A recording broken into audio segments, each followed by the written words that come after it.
Hi, everybody. My name is Dan Cuomo, and I'm a program manager on the Windows Core Networking team at Microsoft.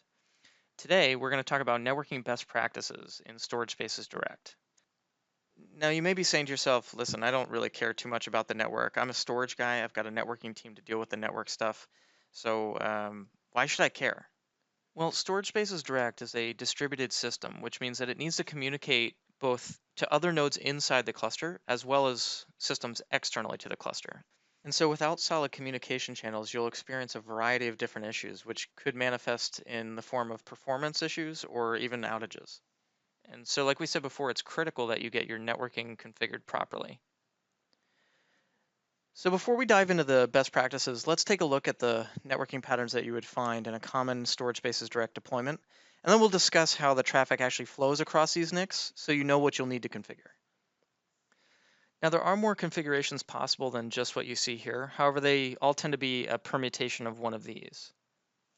As you can see in the top left corner, we have the native scenario. This is where we have two physical NICs attached to the system. This system may not even have Hyper-V installed yet. So there's no set team here.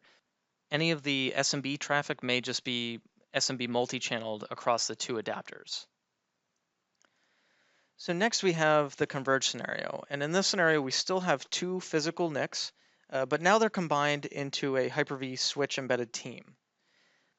You can see we add host virtual NICs, typically used for internode communications.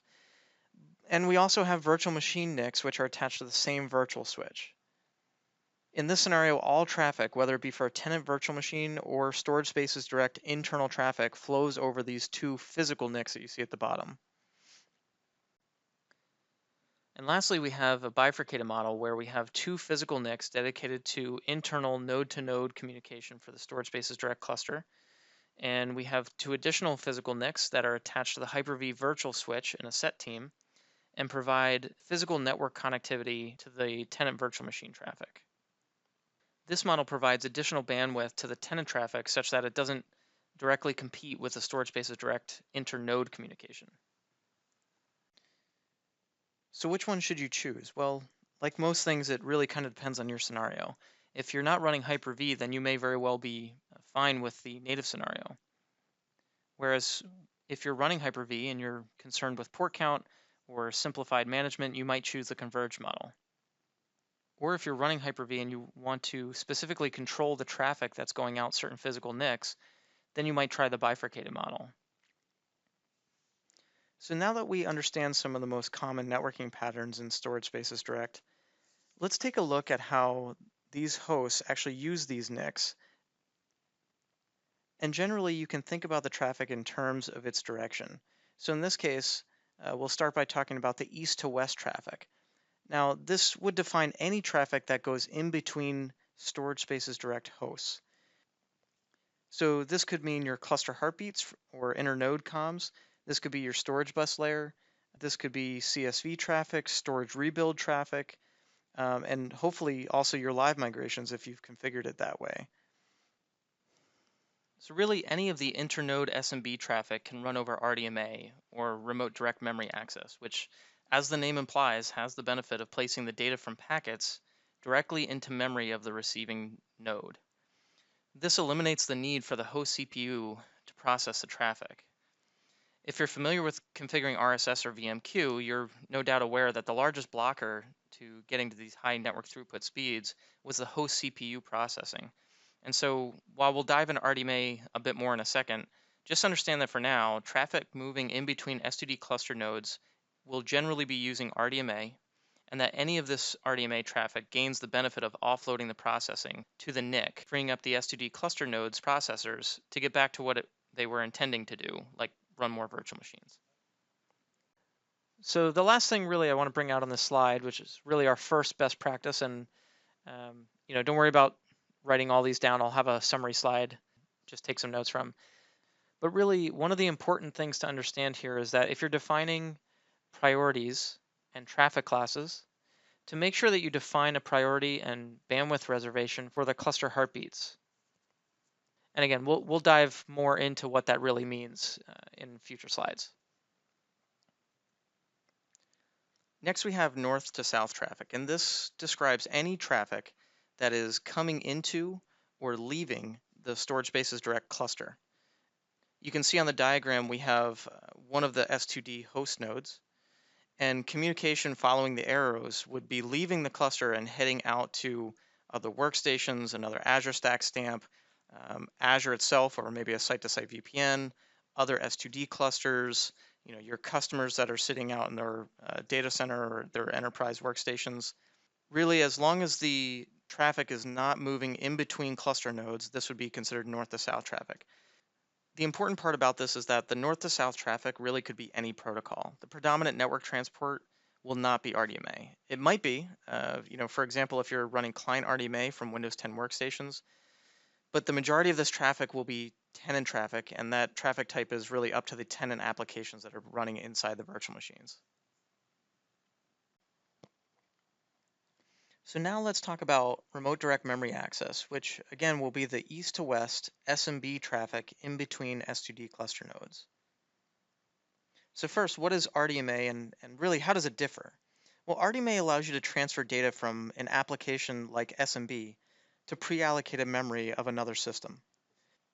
So when a connection is made between two RDMA capable systems, they carve out some memory space for each other. When a sender wants to transmit data to another system, they place the data directly into that pre-allocated memory space. So the receiving system doesn't need to process the data through the host networking stack. The result here is really a low latency, high throughput transport that offloads the host CPU processing on the receive side. And as we mentioned earlier, this allows the receiving host to get back to what they were intended to do, like running virtual machines. Now, currently, the only traffic that can leverage RDMA on Windows is SMB. And so if you have an RDMA enabled system, you can use disk speed or VM fleet or anything that really exercises SMB to test RDMA. And the last key point for this slide is that there are two predominant RDMA transports on Windows. There's iWarp and Rocky. Now, iWarp is the storage spaces direct recommended transport. And this is primarily because iWarp is what we call lossless out of the box. Now, we'll define lossless in more detail on the next slide. But really, which flavor of RDMA you're going to use comes down to which vendor you've chosen. And so we have a table here on the right that shows which vendor supports which flavor of RDMA. So in the old days, storage area networks were just that. They were networks designed specifically for storage traffic. You'd have separate adapters, separate switches. This required additional cabling. And this environment would be completely over-provisioned, which is to say that you'd make sure that the switches on the physical network were capable of handling a whole lot more traffic than the hosts on the SAN were ever going to send. But now we're in this hyper-converged world, and we have Hyper-V compute, storage spaces direct, and software-defined networking all running over the same ports on the network. The only thing is, this network isn't over-provisioned, and so now you have congestion. And congestion causes packet drops. Now, if you look to the illustration on the far right, iWarp runs on top of TCP, and TCP has built-in mechanisms to handle congestion scenarios. So if a packet's dropped, TCP just resends the packet. But RDMA over Converged Ethernet doesn't have the benefit of TCP. It rides on top of UDP. And so to make sure that the data you're sending, which is critically important, remember this is your SBL, this is your CSV traffic, this is even possibly your live migrations, to make sure that this data actually gets to the intended recipient, you need to enable and configure data center bridging. Now again, data center bridging is only required for RDMA over Converged Ethernet. There's no harm in configuring it for iWarp, but it's not necessary. Now, data center bridging brings Rocky's reliability on par with iWarp. And really, this is a suite of IEEE standards that enable the RDMA over Converged Ethernet to be lossless. And so when you configure DCB, you're actually configuring priority flow control and defining traffic classes, and enhanced transmission selection, which defines bandwidth reservations. Again, not limits, these are bandwidth reservations. And we have a few links here on the screen for you to help you through this implementation. But the key here is that you need to actually configure data center bridging at every port in the fabric. So you'd have to configure it on Hyper-V host 1, PNIC 1, PNIC 2, and then the switch ports, you'd have to go to the actual network switches, and for each switch port, you'd have to make sure that they had a matching configuration with host 1, and then repeat the experiment with host 2. If the traffic moves past the TORs and up into perhaps an AG or another switch layer, that switch would also have to be properly configured with data center bridging. Now, some of you may read through our implementation guide and say, man, this is a long guide, and this is a validation tool and then a connectivity tool, and look at all the things I really have to do. But you know what? Let me just try it. And you'll put it in and everything will look hunky-dory, right? Everything will look great and grand. But if you don't configure data center bridging for RDMA over converged Ethernet, everything will look like it's working fine. RDMA will flow and everything will be great until you get into a congestion scenario. Remember, this is a technology that helps you recover from lost packets, and you lose packets when your network is congested. So data center bridging is really an end-to-end solution for UDP-based traffic that needs to be made lossless. And a common example that we hear is everything was working fine until I entered this maintenance window and went to live migrate a bunch of machines. Or everything was working fine until the storage rebuild kicked in. And unfortunately, at the worst time, during that storage rebuild or all these live migrations, you find out that you had a misconfiguration. So to help with validating this data center bridging configuration, at least for the Windows nodes, we have a tool called Validate-DCB. Now, Validate-DCB is a free and open source tool that you can find on GitHub, and it helps you validate the configuration across 1 to n number of nodes, and validate that the configuration selected on those nodes meets the best practices. Now, since the specific priorities and bandwidth reservations that are going to be implemented on your systems will vary from customer to customer or even cluster to cluster, this currently requires a configuration file, but we have plenty of examples for you to start with, and so modifications to those example files should be fairly minimal. Now, one of the benefits of having a configuration file is that this allows you to answer the question, what changed when an operational issue occurs? So for example, if all of your clusters pass all of the tests in Validate-DCB, and then one day you have an issue like we described earlier, you can run Validate-DCB again and see if there are any failures. Now, this can run natively across all of your Windows Server 2016 and Windows Server 2019 hosts.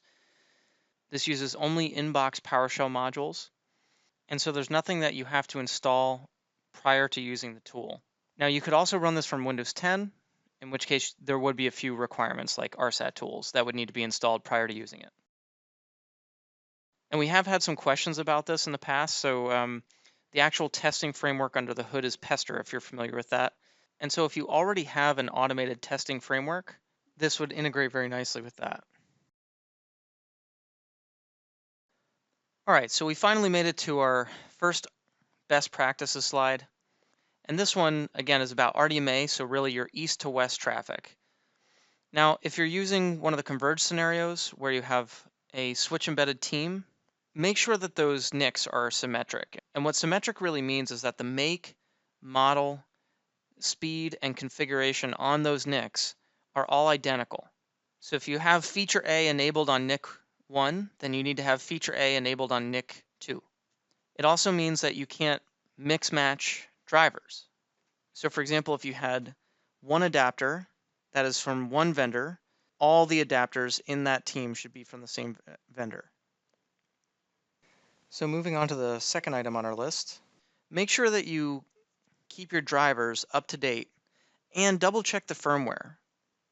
While most of the network card vendors will attempt to automatically upgrade the firmware on your system when you install the latest driver, if you have an OEM branded adapter like HPE or Lenovo or Dell, very often that firmware is not upgraded at the same time as the driver installation. And so you have to get the matching firmware and driver from your OEM. But just know that the drivers typically have a recommended firmware version with which they best work, and you need to make sure that those are both upgraded simultaneously. Now the next one is something that we'll talk a little bit more about in the next few slides, but this is really about being prepared. So if RDMA for some reason fails, like there's a driver error in the NIC, RDMA will fall back to TCP/IP. And so your SMB traffic, if teamed at a virtual switch, will leverage the same accelerations as any of your tenant virtual machines. So that means VRSS and VMMQ are all in play here. And so the best practice here is really just don't disable VRSS or VMMQ, even if those adapters are only supposed to carry RDMA traffic. Now, the next one may seem a bit obvious, but there's such a benefit to offloading the host CPU that you should try to use this anywhere you possibly can. Now, this could mean Hyper-V live migration, for example, which is often overlooked. Live migration can be configured to use SMB, and if it is, and RDMA is functioning on that system, these live migrations would no longer incur host CPU processing for the network traffic. And considering the amount of data that would be traversing the network for a live migration, this could turn out to provide big savings. Just make sure that if you configure this, you set an SMB bandwidth limit. And the reason for this is that there's no differentiation of SMB traffic in the traffic classes. And so this traffic would share the same bandwidth reservation that, for example, your storage rebuild or the SBL or any other SMB traffic on these S2D nodes. Just a quick public service announcement here. The SMB bandwidth limit commandlet actually specifies bandwidth in gigabytes per second, not gigabits per second. So don't get confused. Don't accidentally give it the entire adapter because you thought it was gigabits and not gigabytes. Now another scenario that might also benefit from RDMA is what we call end-to-end RDMA. So this is where we use client RDMA and set for workstation on Windows 10 systems.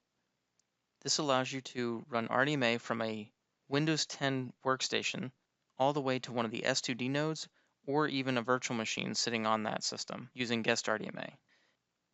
This is really intended for high performance workstations. So think graphical rendering or SQL scenarios where the connection is made from a Windows 10 workstation to an SMB file share sitting on top of an S2D node or inside a virtual machine using guest RDMA. Now the rest of the non-SMB traffic would not be leveraging RDMA, and so that traffic can still be made fault tolerant by using set for workstation on Windows 10. Moving along to number 5 on our list.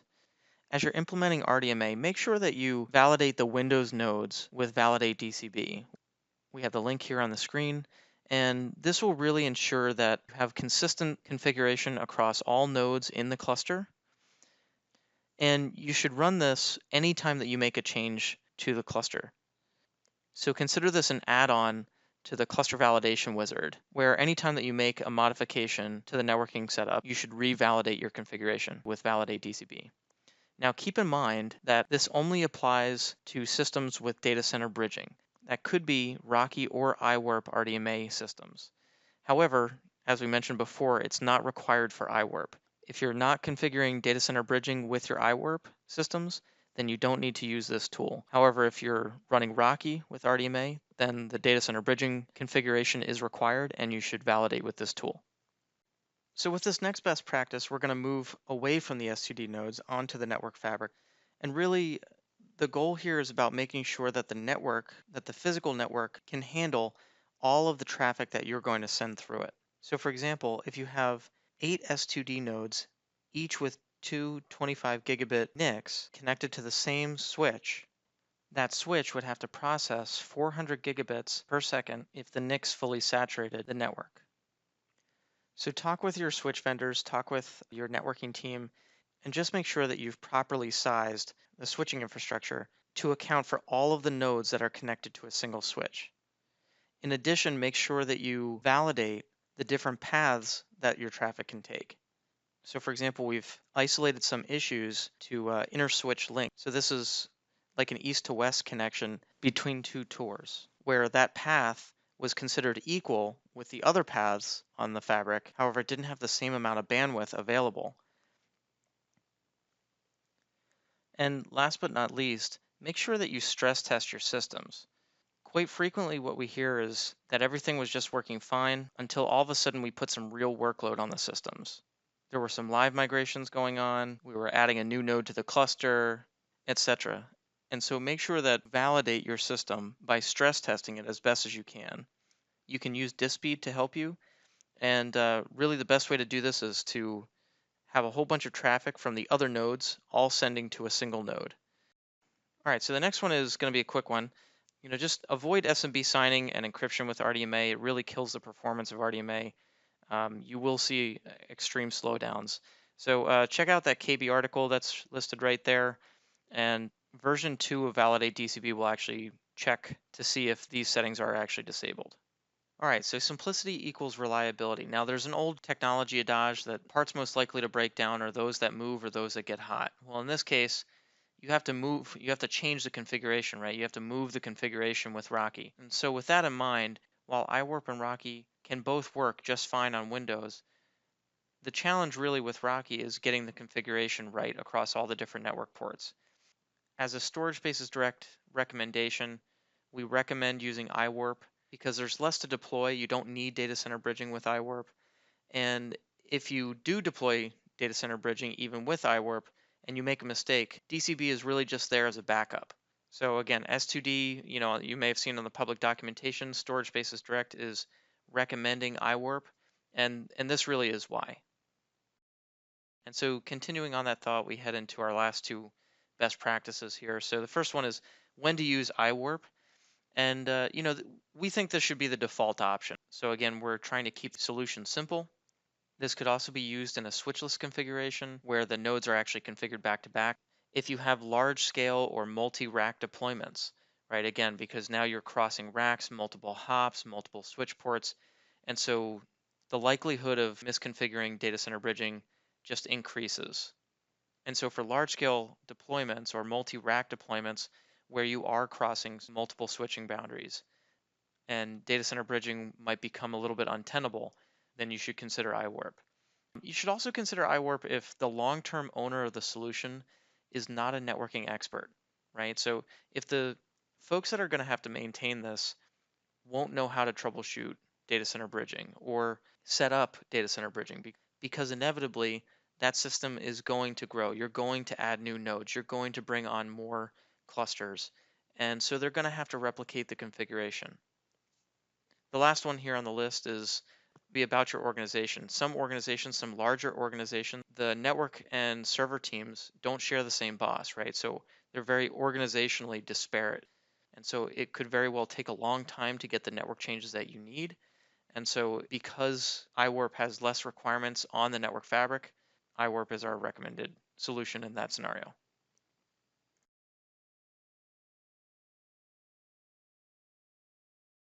And now finally on to our last best practice here. When would you use Rocky? We've covered when we should use iWarp, but when would you use Rocky? Well, you would use Rocky in first and foremost in existing environments that are already successful, right? So if you're already using Rocky and everything is going fine, by all means, continue on your way. You might also use Rocky in switchless configurations. This is equally possible in iWarp, as we mentioned on the previous slide, so either can really be used in these switchless configurations. If you're on a small scale or single rack installation where the storage network is not going to be overloaded, right? If you've over provisioned the network, then you could likely have success with Rocky. And finally, if you're the great and powerful Oz, if you own the network as well as the servers, then again, it's completely on you. It's up to you to make the configuration. And if you're comfortable with doing that, by all means. All right, so here's a summary slide for RDMA, the best practices here, numbers 1 through 10. Take your print screens, send it off to Instagram, whatever you got to do. All right, so we're finally done with RDMA, and we're going to move on to the synthetic accelerations. And again, this is your north to south traffic, what we talked about earlier. Anything that's leaving the S2D cluster, going out to your Azure Stack systems, your workstations, your other servers, etc. So really any data that actually passes through the Hyper-V virtual switch. RDMA does not. RDMA does not go through the virtual switch, but any VM NIC whose traffic actually goes through the virtual switch. This could be a host virtual NIC or VM NICs. Now in this case, your host CPU must process the network transmissions. And so the goal of synthetic accelerations typically are to spread traffic across multiple CPU cores. Those are the predominant accelerations that you hear about. So one of the more commonly known accelerations is VMQ. And in Windows Server 2016, we enhanced VMQ to allow multiple VMQs to be assigned to the same virtual NIC. However, in Server 2016, there was still a downside. Once these queues were statically assigned to a specific processor, they could not be moved to a new processor. If you look at the picture at the top right-hand side of the screen, you'll see a whole bunch of bars. The height of the bar indicates the CPU core that any specific queue is assigned to. So for example, the first two queues on the left, which are represented by the red and green bar, are assigned to the same processor. As you can see, there are two queues assigned to each CPU, but the key from this picture is that in Windows Server 2016, with static queue assignment, these queues could not be reassigned to other CPUs.